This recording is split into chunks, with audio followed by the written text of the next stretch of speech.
Scene 1. The train encounter. I met him on the 310 to Metcalf.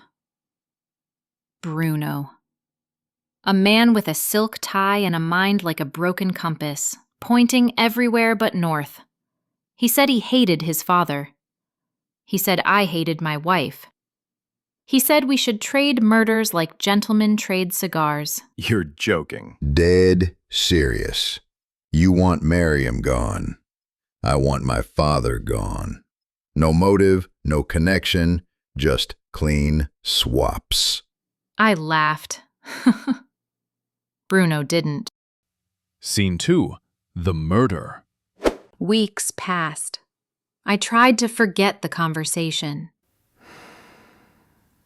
Then Miriam turned up dead, strangled at an amusement park. Bruno called, cheerful as a cat with feathers in its teeth. Your turn. Scene 3. The descent. I resisted. Bruno persisted. Letters, threats, a gun in the mail. My guilt curdled into desperation. I killed his father. Not clean, not perfect, just done. Scene 4. The fallout. Bruno wormed into my life. Wedding, career, even sailing trips. I was haunted, hunted, unraveling. Detective Gerard started sniffing around. The dots began to connect. Scene 5. The end. On a boat, Bruno drank too much and tumbled into the water.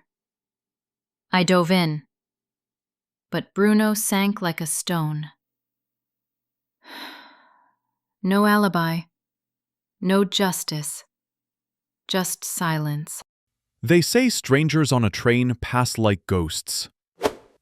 But some ghosts don't pass. They linger.